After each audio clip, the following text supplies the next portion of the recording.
I spent 3 months with the Galaxy Z Fold 7, and after all this time, it still keeps reeling me in. Sure, there's the eye-watering price and the awkward charging situation, both of which make me question pretty much everything. But after having used this long term, it's really made me think this could be the right time to say goodbye to the trusty slab phone design for real. And this feels like the best compromise for me as someone who is just not a tablet person. Now, the last Z Fold I used in my day-to-day was the Z Fold 2, which I loved, but it had enough issues that made me reluctant to keep upgrading. Obviously, the Z Fold 7 has come leaps and bounds since then, and it feels like a completely different experience. In fact, it actually reminds me of the same feeling I got from the Note 10 Plus, which was one of my favorite phones of all time. I can't quite put my finger on why. It just has something special about it. If it wasn't for the lack of S Pen support, I'd say that the Z Fold 7 is the Note 10 Plus's futuristic spiritual successor. Now, using the phone closed with just the outer screen, I often do keep forgetting that this is a foldable. It sounds silly, but even after 3 months and switching back and forth between all the other phones that I've been testing and reviewing in the season, this is so thin and light, it kind of feels interchangeable with a slab phone. The cover screen aspect ratio and the size isn't awkward anymore either, which also helps a lot. There's no anti-reflective coating though on the Z Fold 7 like there is on the S25 Ultra. Do I miss it? Yeah, I do, but it's not a deal breaker like I thought it would be when I first got my hands on the phone. The inner screen, though, is pretty difficult to use in direct or harsh lighting conditions.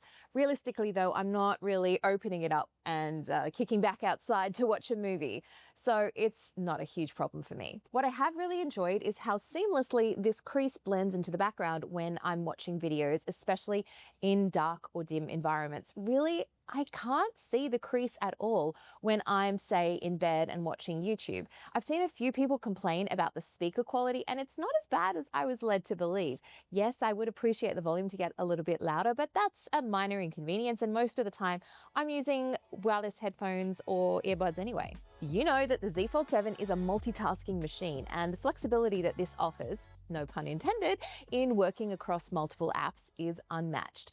Oddly though, I found that both the multi-window options and the flex mode weren't enabled by default when I first got the phone. This might have been because I did a transfer from the S25 Ultra rather than set it up as new.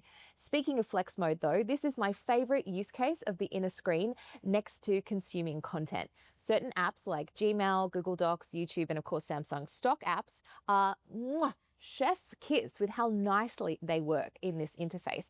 Basically, it feels like it could be almost a mini laptop for a lot of my day-to-day use, like if I'm writing a script or responding to emails, or even just taking a video call on one half, and I need some controls like a keyboard or a trackpad on the other. And like other Samsung phones, I always make sure I have Good Lock installed to get everything just the way I like it. The Snapdragon 8 Elite does make this work like butter. It's incredibly smooth, responsive, and performance has been great for all the applications that I've thrown at it. But one thing that actually hasn't improved all that much since the last time I really dove into a Samsung foldable, the optimization of social apps for the screens and their aspect ratios. It's uneven and patchy, and this is not entirely the fault of the phone, of course. It is on these other apps, but often I'll have these weird, say, Instagram issues with a big space on one side, and when I switch to the cover screen, it shifts everything over in this odd alignment, so I'll end up losing part of the screen. Now, the unexpected elements for me have come from the cameras. I finally feel that there's no huge compromises anymore choosing a foldable over something like, say, the S25 Ultra. The results are great for the majority of situations where I take photos, and it does an admirable job as well on fast-moving subjects like my dog, which is something I can't say for earlier foldables or flips that I've tested. Having the 200 megapixel sensor is great, not just for the pixel bin shots, of course, but giving you similar flexibility to what you get on an S series. There are times though when I'd feel like the camera does have a slightly hyper-real, overly enhanced image, specifically in video recording, and I did notice it mostly when I compared it against the same scenes I shot on the Pixel 10 Pro Fold.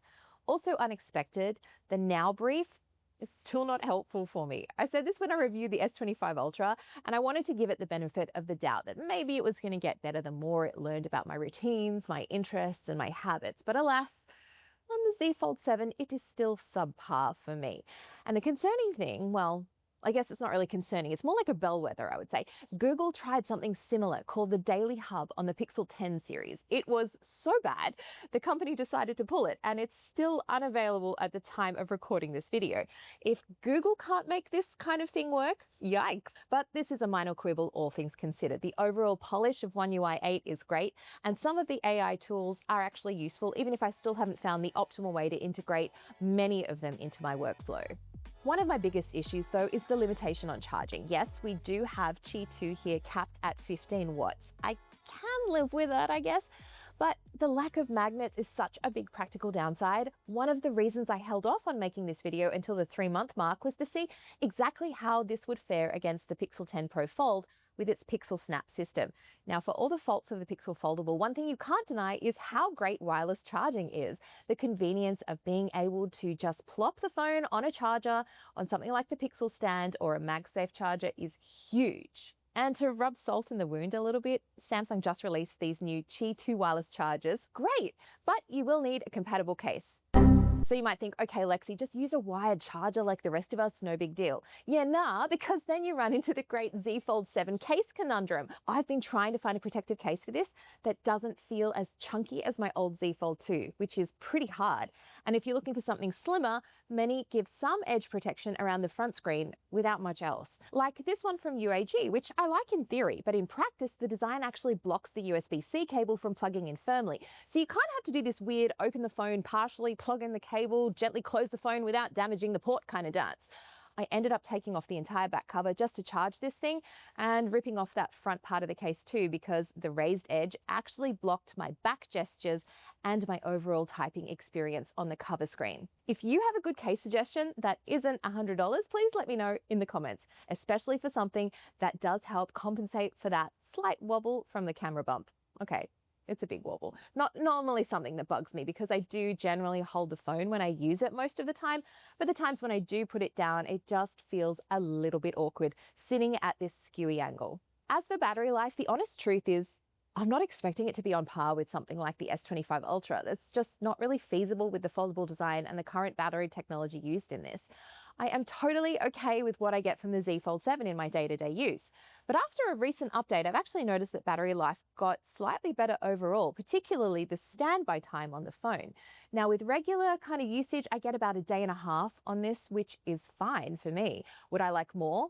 Yep, but not if that means going back to a thicker phone like I recall from Samsung's foldables of old.